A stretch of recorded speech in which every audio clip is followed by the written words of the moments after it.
Welcome, my dear viewers. Thank you for being with my channel and watching my videos. I'm telling you a story from my life. Watch this video to the end. You will understand what I'm telling you, so as not to miss my new videos. Do not forget to subscribe to the channel and leave your explanations in the comments. Then let's go. My name is Jason Miller. I toil away as a laborer in a modest factory, lacking any noteworthy qualifications. Straight out of high school, I plunged into the workforce, compelled by financial constraints that rendered quitting an unattainable luxury. Despite the meager earnings, I trudged on, my wallet now holding only a lone $100 bill, scarcely sufficient for mid-month expenses. With around $500 resting in the bank, I reckoned I'd scrape by somehow. In the midst of my musings, a forlorn figure caught my attention. A disheveled girl clad in a high school uniform not familiar to our locale stood before me. Despite the chill in the air, she wore no coat, her knees marred by scrapes, and her attire in disarray. What's troubling her? My curiosity piqued. I halted my stride to observe her plight. Shouldn't she be heading home? Seated there at this hour, perhaps she's taken ill. Her attempts to warm her freezing fingers by rubbing them together did not escape my notice. Leaving her be risks her getting caught up in trouble. What's the best course here? Resolving to act, I ducked into a nearby cafe, procured some steaming beverages and donuts, and approached her. As I drew near, the girl tensed, a hint of fear flickering across her features. Good evening. No need to fear. I won't harm you. I noticed you seemed cold, and I thought it offers some warmth. Would you like this? I extended a freshly purchased cup of hot lemon tea. She tentatively accepted, pressing the warm cup to her cheek for comfort. Are you hungry? Hunger only worsens the cold. Here, would you care for a donut? Uncertain of her preferences, I selected one at random, wondering if she'd receive it. With a soft thank you, she accepted the offering. Aren't you heading home? She shook her head in response, but offered no explanation. Could she have fled her home? I pondered, wary of delving too deeply into her circumstances. Then, a gust of wind lifted her skirt, revealing a network of painful wounds on her legs. What happened? She hastily concealed her legs, but not before I caught sight of the injuries. Did someone hurt you? Were you attacked? Her demeanor stiffened, reluctant to divulge. All right, no need to talk if you don't wish to, but lingering here puts you at risk. How about heading home? In a barely audible voice, she murmured, No. I was planning to go to my dad's, but it's quite a distance away. Her father's place, so she's staying with her mother now. I couldn't fathom the complexity of her situation, sensing it wouldn't resolve easily. Have you tried calling your dad? Maybe he can come get you. I don't have the number. I don't even have a phone, she replied, surprising me with her lack of a cell phone in this day and age. Do you know the address? Can you show me where it is? I inquired, to which she nodded, producing a small piece of paper bearing an unfamiliar address. Is this where you're supposed to meet him? She confirmed with a nod. It seems quite a distance, it's getting late, I remarked, pulling out my smartphone to search the address. The result revealed Greenwood Group, a construction company. I could jot down the number for you to call tomorrow. This is the contact I found linked to that address. Give it a try, you might reach your dad. It seems he works for a construction company, I suggested optimistically. She brightened at the prospect. Okay, you should stay at a nearby hotel tonight. I'll arrange it for you. Can you manage on your own? She hesitated, admitting her lack of funds. Despite my own financial constraints, I still had a $100 bill tucked away. Perhaps it'll suffice for a night, I mused, reassuring her. Don't worry, I can cover it. A warm bath and a good night's rest will help. You can call your dad in the morning. But I can't repay you, she worriedly protested. Forget about it. Just focus on reuniting with your dad. I reassured her, leading the way to a nearby hotel where breakfast was included for $100. After arranging everything with the hotel staff, including permission for her to make a morning call, I bid her farewell. It felt gratifying to assist her despite my now empty wallet. A few days later, as I returned home, a factory manager summoned me. Smith, you wanted to see me. The summons from the manager marked a first for me in my tenure at the factory. With a nervous air, I stepped into his office. Clad in an expensive suit, a stark contrast to the modest setting of our workplace, he greeted me. It's Jason, right? Yes, sir, Jason Miller. I confirmed, my apprehension mounting. You won't need to come back here, he stated bluntly. I beg your pardon? What's the reason? I stammered, bewildered by this sudden dismissal. It means you're being terminated, he declared, his tone leaving no room for negotiation. I struggled to comprehend. Could you please explain? Have I committed an offense warranting termination? I can't recall any wrongdoing. We can't tolerate troublemakers like you in our establishment, he asserted. What exactly makes me a troublemaker? And are you connected with the mafia? I blurted out, my mind racing with confusion. What? Absolutely not. That's absurd, he denied vehemently. I offered you a job straight out of high school, and now you're implicated with the mafia. That's preposterous. I've never had any dealings with the mafia, nor have they approached me, I protested vehemently. Your protests don't change the fact that the mafia is inquiring about you. As a company, we can't afford such associations, he countered. I was never the company's first choice anyway. The previous owner used to say things like, as long as someone's motivated, even a high school graduate will do, he disclosed. That's news to me. His decision has put me in quite a predicament.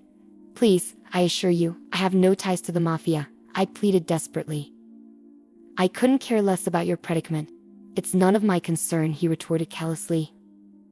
Why not seek help from the mafia then? They might assist you, he suggested coldly. I swear I have no connections with them. There must be some misunderstanding. Please reconsider, I implored, grasping at any hope of retaining my job. The decision stands. We can't afford social liabilities in our small factory, and don't fabricate such tales next time you seek employment, he admonished sternly. I'm not fabricating anything. I've never associated with such individuals, I protested earnestly. Then were you running with a rough crowd in high school? Is that the kind of company you keep? He interrogated. That's impossible. Please, Mr. Smith, believe me, I pleaded, desperation creeping into my voice. Enough. Just leave. You'll be compensated for today, he dismissed me coldly, never darken our doors again. No. There must be some misunderstanding, I persisted, but my words fell on deaf ears. He regarded me with disdain, pointing toward the exit. Is that all you have to say? I heard your side. Now go. I've work to attend to. With a heavy heart, I realized it was the end. In the office, I received a meager envelope, my final paycheck from the company. Were the 15 years of hard work really so inconsequential, reduced to this thin envelope? As I bid farewell to my colleagues, their expressions mirrored my disbelief. Why the sudden departure? It's absurd, they lamented, expressing regret at my forced exit. Yet, despite their sentiments, none dared confront the manager or challenge his decision, fearing they'd meet a similar fate. With a farewell and a wish for their well-being, I departed from the gates of the company I had faithfully served for 15 years. What am I to do now? Fired so abruptly, all I possess is this meager envelope. I must find another job swiftly before it dwindles away, I mused, my gaze fixed upon the ground. Suddenly, a black tire halted before me, prompting me to look up. It was a sleek luxury car obstructing the way. Naturally, I thought, must be some high-ranking individual here for the factory. They ought to hasten their entrance. The driver, clad in gloves, emerged from the vehicle and courteously opened the rear door. Stepping out was a man in an exquisite suit accompanied by a girl. He inquired of her, "Is this the gentleman?" Her nod confirmed it. Recognizing her from our earlier encounter, I exclaimed, "Ah, you're the girl from before. So you've reunited with your father? That's wonderful. I'm truly glad for you." Forgetting my recent misfortunes, I addressed her warmly. She beamed and embraced me.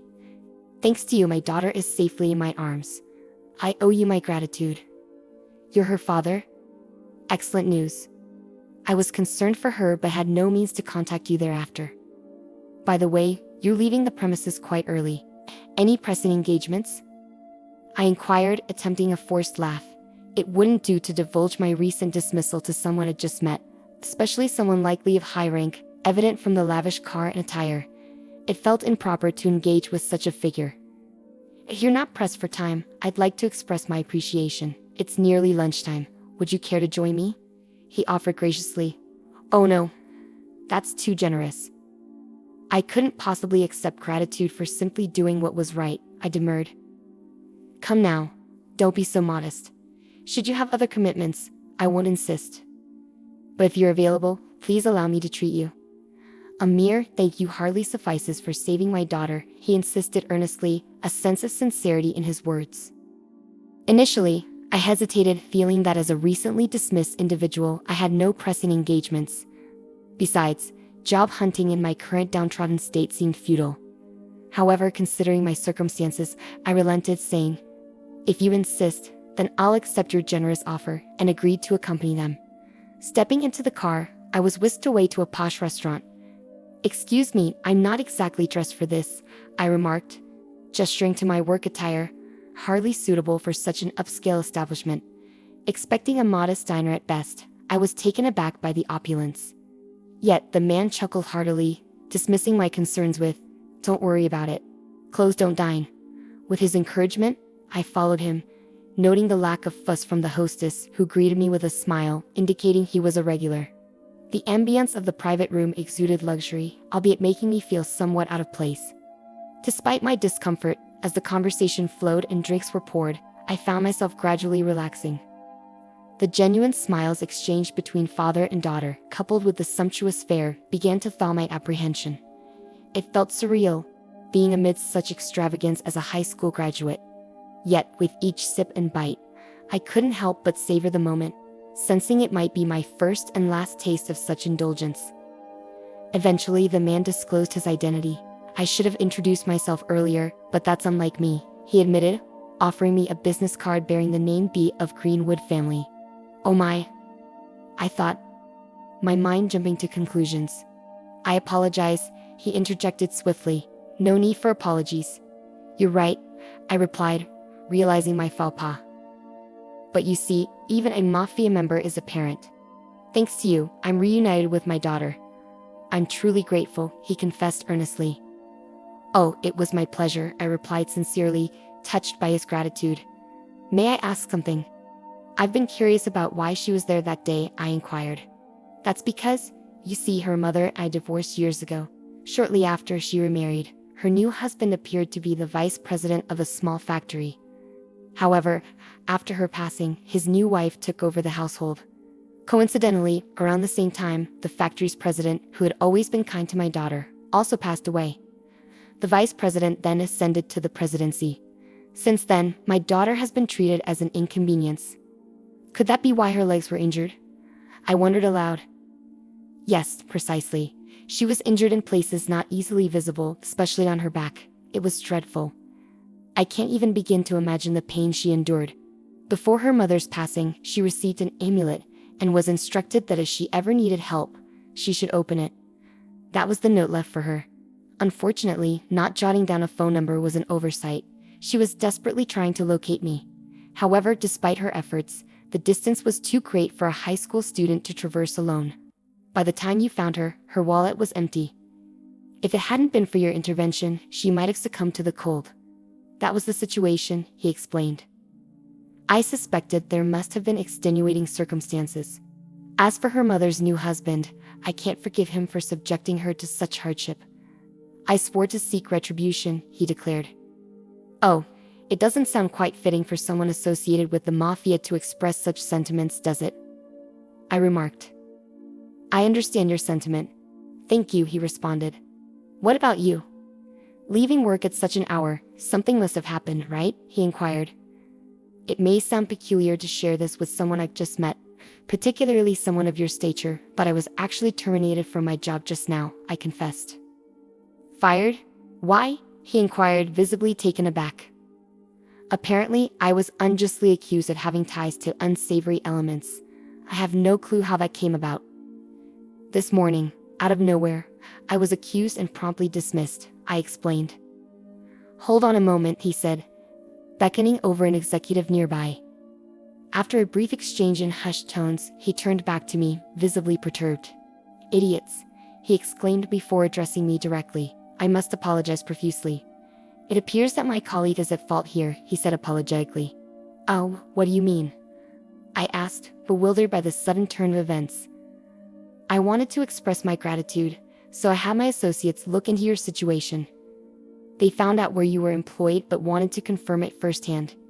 It seems they mentioned our organization's name during the inquiry, which likely led to the misunderstanding about me being associated with antisocial forces. It was a complete setup, and for that, I sincerely apologize. Allow me to rectify this. I'll speak with your manager tomorrow, clarify the misunderstanding, and ensure everything is resolved, he reassured. No, I'm fine, I replied hesitantly. You shouldn't be fine. You must be facing difficulties, right? He persisted. Well, it wouldn't be truthful to say I'm not troubled. However, returning to work under such management would only repeat the same cycle. I refuse to work under someone who lacks trust in their employees, I asserted. I understand. Do you have another job lined up? He inquired. Unfortunately, no. Truth be told, I have nothing at the moment. If I don't secure something by month's end, I'll be in dire straits. But I'm resolved to stand firm, I confessed. Good for you. In that case, how about I introduce you to a company owned by a friend of mine? They have no connections to the mafia. I believe my friend would appreciate your skills, he proposed. No, thank you. I appreciate the offer, and I'm tempted to accept. However, should I truly consider it? Even if they claim no affiliation with the mafia, can I trust that completely? I pondered aloud. I see. Well, should you ever find yourself in need, don't hesitate to reach out. I'm here to assist, he offered with a chuckle. About a month later, finding myself in dire straits, I reached out for his help. Despite numerous job interviews, I remained unemployed. Faced with the prospect of settling for part-time work, he invited me for a drink, ensuring it was on him. It was a humble gesture considering his position, and I accepted, surprised to find such generosity from a mafia member. If it's a bar, you're not asking for much, huh? He quipped. That's not fair. I'm treating you, and you prefer a bar over a fancy restaurant, I retorted. Well, I've never been one for fancy restaurants. They make me feel uneasy. I'm more at ease in a casual bar, I confessed. I see. I suppose I didn't consider that, he conceded. With a beer mug in hand, I replied. I'll take this, thanks, and took a swig. So, have you had any luck finding the job? He inquired. Not yet, unfortunately. Being a high school graduate, it's proving to be quite challenging. I've applied to numerous companies, but no success, I admitted. That's a shame. Say, would you mind assisting me with something? He asked, causing my heart to skip a beat. Being asked for help by someone associated with the mafia didn't bode well in my mind. However, he continued, I understand if you're hesitant, but rest assured, my request is not what you might expect. Even though I'm affiliated with the mafia, not all our endeavors are nefarious. I merely seek justice for my daughter, he divulged. Justice, yes. Over the past month, I've been investigating the individual responsible for my daughter's suffering. It transpired to be the manager of the company you were employed at. He operates as the factory's manager. Unlike his predecessor, who wore work attire and engaged with the workforce, this man dons expensive suits and avoids the factory floor entirely. He resides in a luxurious neighborhood over an hour's drive away, which explains his habitual tardiness. Absolutely, a classic example of executive negligence. My daughter practically served as his maid, and it appears she wasn't even adequately nourished. Reduced to tears while eating a single bagel. Unbelievable, isn't it? Yes, unfortunately, it's true. How could he treat my daughter in such a despicable manner? He muttered, frustration evident as he finished his beer. Hence, my desire for retribution for my daughter. But when we talk about revenge, it's not about resorting to anything unlawful. I refuse to risk losing precious time with my daughter by ending up behind bars over a scoundrel like him. So we're approaching this legally. Legally? Yes, hence why I've established a company. What sort of company? It operates within the same industry, but truthfully, it's rather inconsequential. What I'm truly after is seizing control of that company. Seizing control? Yes, precisely. We'll orchestrate a takeover and oust the manager. I possess substantial incriminating evidence against him. He's drowning in personal debt, largely accrued from gambling and the like, and now he's funneling the company's profits to settle his debts. Is that so? Yes, that's precisely why the employees' wages have plummeted. They've seen a significant decline since the passing of the previous manager. That's correct. Our wages took a nosedive following the demise of the previous manager. It's clear now. We were all pawns in his scheme, toiling for his benefit. Hence, my resolve to oust him from the company and transform it into a place where employees are rightfully compensated. What fate awaits the manager once he's ousted? Well, I reckon he'll be in quite a bind. Additionally, it appears his wife married him solely for his wealth. If she discovers he's no longer in power, she'll likely abandon him. Moreover, socially, I'll ensure he's ostracized, making it challenging for him to secure employment elsewhere. You could do that? Well, I am the boss of Greenwood after all. Manipulating such situations comes naturally to me. I understand. I sought your assistance because you too fell victim to his actions. I presumed you might seek retribution as well.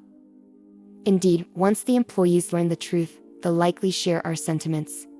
Most likely. If things proceed as intended, I aim to expand the factory further, and I envision you as a manager. Me, a manager? That seems far-fetched. Nonsense.